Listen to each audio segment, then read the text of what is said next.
In the California workshop of a master woodcarver, a dozen blocks of dense urethane foam are assembled into a shape that looks vaguely like a bird. When the woodcarver's work is done, this will be the result. A 2,000-pound, 15-foot figurehead for the cadet training ship of the United States Coast Guard Academy, the Eagle. It took Shane Kinman 3 years to complete the work. He decided to film the entire project. It took so long because instead of making the figurehead from wood, he had to use fiberglass for durability. The requirement added layers of complexity to the job. I guess the whole project is this, right?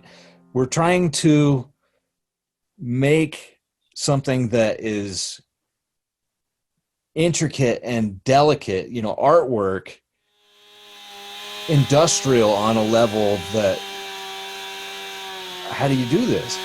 This thing should outlive me. The sea environment is so harsh, so corrosive to everything, wood requires a lot of maintenance, and it's just nowhere near as strong as the composite fiberglass material that we use. So it's going to last a lot longer. But yeah, it would have been a lot easier if it was just wood. The project began with an email from the Coast Guard. When I first got the email, I thought, do I want to even do this? And the more I learned about it, the more interesting it seemed, It just ended up being exciting. And there was a point of no return where I put so much energy into learning about it and finding out if it was possible, out of wood, sure.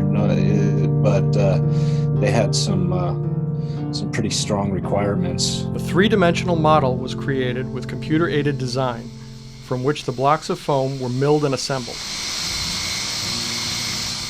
Kinman and a second sculptor, Alex Safanov, carved the blocks into a full-size model of the figurehead called the Master. I know what 15 feet looks like, in my head, but when we finally put all the foam together in my shop and built this thing, I'm standing there looking at it like, oh God, there's a lot of work here. And yeah, it was a lot of work. Sculpting, building it, taking it apart over and over again. Once the Master was complete, it was disassembled and molds made from its 50 or so pieces using a newly developed process.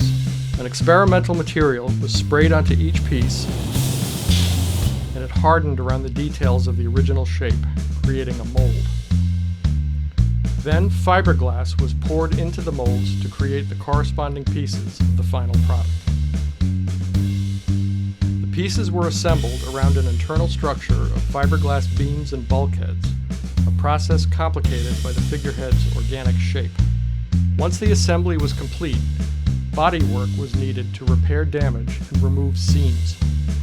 I didn't realize I was going to have to carve this thing over and over. I mean, already just the artwork part, you're doing this, you're doing over and over and over again until you get down to where it gets dangerous, where you can't lose material, and then you start refining it, So every stroke has 100 strokes that go into it. The final step was painting. The original plan called for gold leaf, but it was too expensive. Kinman experimented with hundreds of gold paints, but none had the right look. The finish on artwork, it's everything. It's just so important. So we have to figure out how to make it look like gold leaf, mimic gold leaf, which is something that people have been trying to do forever, and nobody's been able to do it. After endless testing, he finally found the right combination of materials.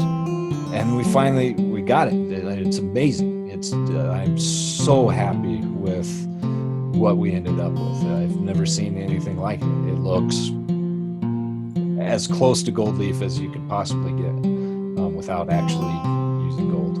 Kinman shipped the completed figurehead to Baltimore, where the Eagle was docked at the Coast Guard yard. Because of a scheduling change, he missed the installation. By the time he arrived, the figurehead was already on the bow.